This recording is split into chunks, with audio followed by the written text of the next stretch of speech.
O Evangelho segundo Lucas. No primeiro vídeo, exploramos o relato que Lucas pintou de João Batista e Jesus como o cumprimento da história de Israel e das promessas de Deus contadas nas Escrituras do Antigo Testamento. Nós vimos como Jesus começou a sua missão e trouxe as boas novas do reino de Deus aos pobres de Israel, às pessoas de baixo status social e às pessoas forasteiras. E Jesus ensinou que o seu reino é um reino invertido. É uma inversão de todos os nossos valores sociais comuns.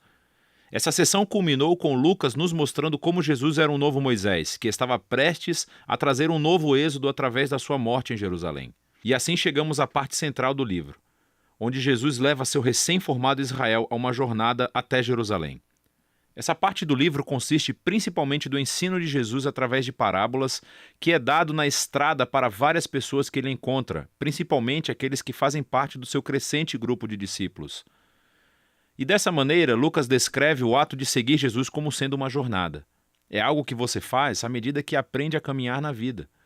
Então, primeiro, Jesus convida os seus discípulos para fazer parte da sua missão, enviando um grupo para ir antes dele, anunciando o reino de Deus. Então, ser um discípulo, desde o início, significava participar da missão do reino de Jesus, tornando-a sua. E quando os discípulos de Jesus retornam, ele começa a ensiná-los sobre a oração, sobre confiar na providência de Deus. E, na verdade, são nesses capítulos de Lucas que Jesus fala mais sobre dinheiro, posses materiais e generosidade do que em qualquer outro lugar dos seus ensinamentos. Se seguir Jesus é verdadeiramente uma jornada de vida, deve produzir em nós essa mentalidade minimalista, criando uma liberdade de posses materiais e permitindo uma generosidade radical. Outro tema importante nesses capítulos é a missão contínua de Jesus aos pobres.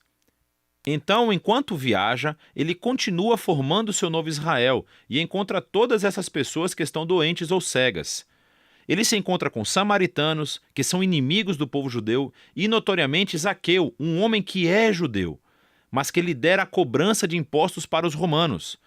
Todos esses forasteiros sociais encontram Jesus e são transformados por esse encontro.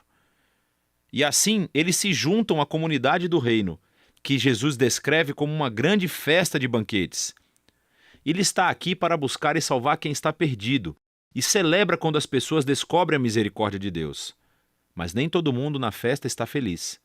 Lucas inclui várias histórias de Jesus em banquetes com os líderes de Israel. E todos estes se transformam em debates quentes, nos quais Jesus confronta o orgulho e a hipocrisia dos líderes. E assim, esse contraste de banquetes é demonstrado de uma forma memorável na parábola de Jesus sobre o filho pródigo. Assim, um pai teve 2 filhos e um deles, sendo tolo, fugiu e desperdiçou sua herança. Mas ele acaba por voltar, arrependido.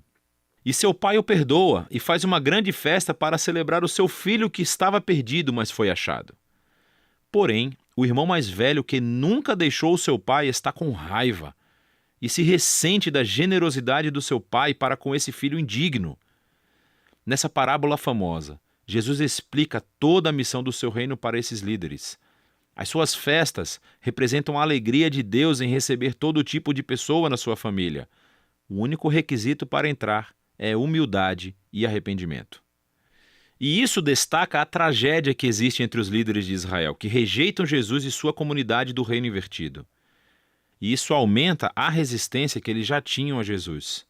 E, finalmente, ele chega a Jerusalém para a Páscoa. Quando se aproxima da cidade, ele começa a chorar. Os seus discípulos o saúdam como rei messiânico, mas os líderes de Israel o estão rejeitando. E ele sabe que a rejeição ao seu reino de paz colocará Israel em um caminho de resistência e rebelião contra o Império Romano. E isso trará a queda da cidade.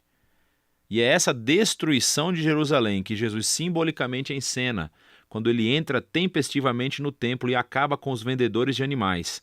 Ele interrompe o sistema de sacrifícios. Ele diz que este local de culto se tornou um covil de rebeldes e será destruído. Agora, esse ato, naturalmente, gera toda uma série de debates entre Jesus e os líderes de Israel, todos levando à predição de Jesus de que os exércitos romanos um dia cercarão a cidade. Irá destruí-la, assim como o templo, e no espaço de uma geração. Com isso, Jesus se retira com seus discípulos para celebrar a refeição da Páscoa. É a refeição simbólica anual sobre a libertação de Israel da escravidão através da morte do Cordeiro. E assim, Jesus transforma o pão e o vinho da refeição em novos símbolos sobre esse novo êxodo. O seu corpo ferido e o seu sangue derramado trará libertação para o Israel renovado de Jesus. Depois da refeição, Jesus é preso e examinado perante os líderes judeus e depois levado a julgamento como alguém que afirma ser rei. E Lucas enfatiza a inocência de Jesus. Pilatos, o governador romano, afirma que Jesus é inocente 3 vezes antes de ceder. Mesmo Herodes, o governador da Galileia, não encontra nada para acusar Jesus. Mas os líderes finalmente obrigam Pilatos a crucificá-lo, e ele assim o faz. Mas mesmo em sua morte dolorosa, Jesus incorpora o amor e a misericórdia de Deus que ele tanto ensinou. Ele oferece o perdão de Deus aos soldados quando eles o crucificam. E quando um dos criminosos executados ao lado de Jesus percebe quem ele realmente é, ele diz: "Lembre-se de mim quando entrar no seu reino."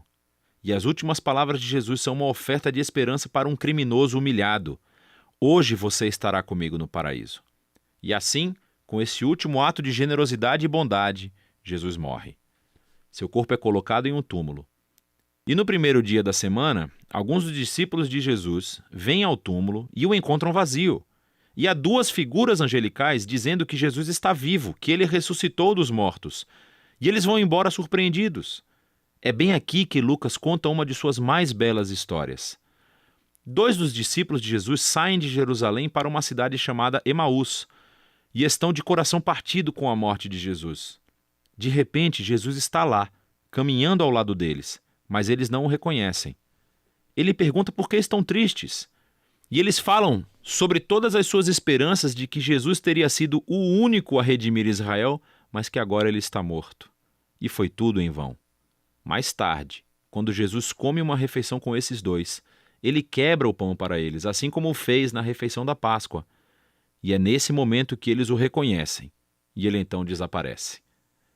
Lucas conta essa história para fazer uma afirmação importante sobre seguir a Jesus. Quando os discípulos de Jesus impõem as suas agendas pessoais e visão da realidade sobre Jesus, ele permanece invisível e desconhecido para eles. É somente quando nos submetemos ao reino invertido de Jesus, que foi resumido pelo seu corpo ferido na cruz e oferecido em amor pelo próximo, que vemos e conhecemos o verdadeiro Jesus. A cena final do livro é mais uma refeição. Jesus aparece aos seus discípulos e explica a eles, através das Escrituras do Antigo Testamento, como tudo isso fazia parte do plano de Deus. Que o Messias se tornaria o rei de Israel, sofrendo e morrendo pelos seus pecados e vencendo o mal com a sua ressurreição. E agora, assim como Simão o profeta prometeu no capítulo 2, o reino de Jesus se moverá para fora de Israel. Mas Jesus diz aos seus discípulos: esperem em Jerusalém pela vinda do Espírito que irá capacitá-los nessa nova missão. E isso, é claro, leva você até o 2º volume de Lucas, o livro de Atos. Mas por enquanto, esse é o Evangelho segundo Lucas.